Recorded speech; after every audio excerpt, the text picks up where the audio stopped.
Materinya yaitu tren isu keperawatan gerontik.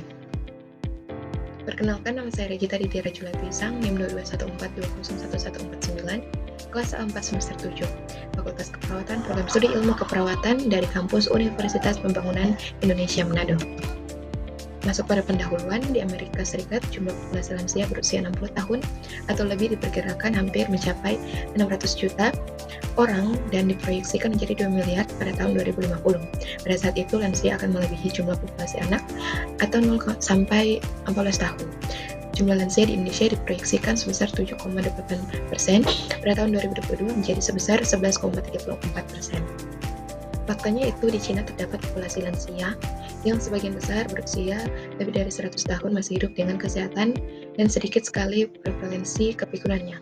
Menurut mereka, rahasianya adalah menghindari makanan modern, banyak mengonsumsi sayur dan buah, aktivitas fisik yang tinggi, sosialisasi dengan warga lain, serta hidup di tempat yang sangat bersih dan jauh dari populasi udara.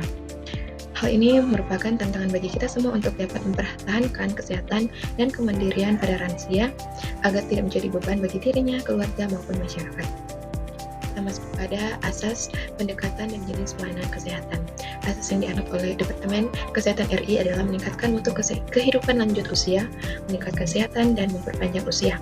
Menurut WHO 1991 adalah to add life to the year that have been add to life, dengan prinsip kemerdekaan berpartisipasi, perawatan, pemenuhan diri, dan kehormatan. Selanjutnya ada pendekatan menurut World Health Organization 1982.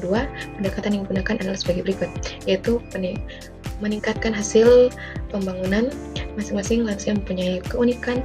Lansia diusahakan mandiri dalam berbagai hal. Lansia turut memilih kebijakan, memberikan perawatan di rumah, pelayanan harus dicapai dengan mudah, dan mendorong ikatan akrab antara kelompok serta antar generasi.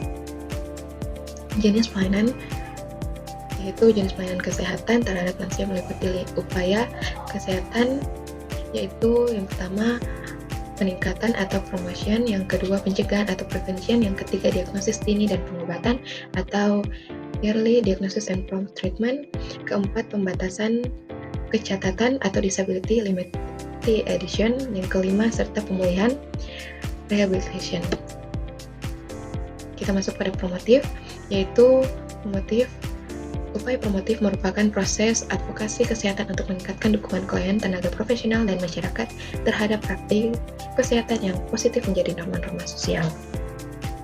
Selanjutnya ada penyampaian 10 perilaku yang baik pada lansia, baik perorangan maupun kelompok lansia adalah dengan cara sebagai berikut, yaitu pendekatan diri pada Tuhan Yang Maha Esa, mau menerima keadaan, sabar seperti meningkatkan rasa percaya diri dengan melakukan kegiatan secara dan sesuai kemampuan. Juga ada menjalin hubungan yang teratur dengan keluarga dan sesama, olahraga ringan setiap hari, serta makan sedikit tetapi sering, memilih makanan yang sesuai, dan banyak minum air putih, berhenti merokok dan minuman keras. Kembangkan hobi dan minat sesuai kemampuan. Juga ada tetap memelihara hubungan harmonis dengan pasangan. Dan terakhir yaitu memeriksakan kesehatan secara teratur. Selanjutnya ada penyampaian pesan bahagia. B yaitu berat badan berlebih dihindari. A yaitu aturan makanan yang seimbang. H yaitu hindari faktor risiko penyakit jantung dan situasi yang menegangkan. A yaitu agar terus merasa berguna dengan mengembangkan kegiatan atau hobi yang bermanfaat. G yaitu gerak badan teratur dan sesuai kemampuan. I yaitu ikuti nasihat dokter dan perawat. A yaitu awasi kesehatan dengan pemeriksaan secara berkala. Selanjutnya itu preventif, mencakup pencegahan primer, sekunder, dan tersier. Melakukan pencegahan primer meliputi pencegahan kesehatan pada lansia sehat, tidak ada penyakit, dan promosi kesehatan. Jenis pelayanan pencegahan primer adalah sebagai berikut, yaitu konseling atau berhenti merokok dan minum beralkohol, dukungan nutrisi, keamanan di dalam dan sekitar rumah, manajemen stres, dan juga ada penggunaan medikasi yang tepat. Melakukan pencegahan sekunder meliputi pemeriksaan terhadap penderita tanpa gejala, sehingga penderita yang mengidap faktor risiko, kontrol hipertensi, deteksi dan pengobatan kanker, serta screening. Juga ada pemeriksaan lainnya. Melakukan pencegahan tersier dilakukan setelah terdapat gejala penyakit dan cacat, yaitu pencegahan cacat, bertambah dan ketergantungan, serta perawatan bertahap-tahap, seperti perawatan di rumah sakit, rehabilitasi pasien rawat jalan, dan perawatan jangka panjang. Selanjutnya ada jenis pelayanan pencegahan tersier.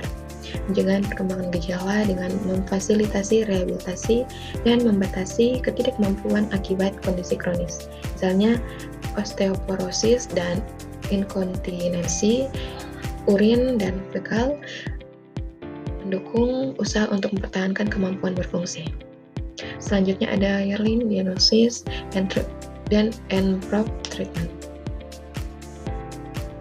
Early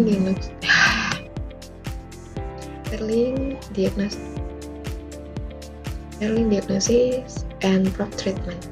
Diagnosis dini dapat dilakukan oleh lansia sendiri atau petugas profesional atau petugas institusi, yaitu oleh lansia sendiri dengan melakukan tes diri, screening kesehatan, memanfaatkan kartu menuju kesehatan atau KMS lansia, memanfaatkan buku kesehatan pribadi atau BKP, serta menandatangani kontrak kesehatan.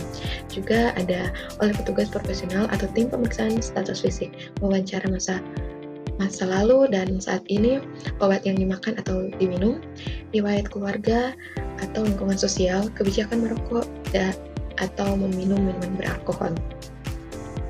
Pemeriksaan fisik diagnosis serta pemeriksaan darah lengkap, pemeriksaan pelvis dan rektum, gerakan sendi, kekuatan otot, penglihatan dan pendengaran, dan lain-lain. Screening kesehatan meliputi berat badan dan tinggi badan, kolesterol, tumor, pemeriksaan status mental dan psikologis. Status mental terdiri dari pengkajian memori, perhatian, orientasi, komunikasi, dan perilaku. Pemeriksaan status yaitu fungsi tubuh, apakah mandiri atau independen, kurang mandiri atau partili, ketergantungan, dan dependen. Serta ada rehabilitation, yaitu pelaksanaan tim rehabilitasi atau petugas medis, paramedis, dan non-paramedis. Prinsip pertahanan kenyamanan lingkungan, istirahat, dan aktivitas mobilitas fisik. Juga ada pertahanan kecukupan nutrisi, pertahanan fungsi pernafasan, pertahanan fungsi pencernaan, saluran perkemihan, psikososial, dan komunikasi. Serta ada upaya rehabilitasi, penglihatan berkurang atau tidak bisa melihat, upaya rehabilitasi bagi lansia dengan keterbatasan pendengaran dan pergerakan atau imobilisasi, upaya rehabilitasi bagi lansia dengan kepikunan atau demensia. Sekian dan terima kasih.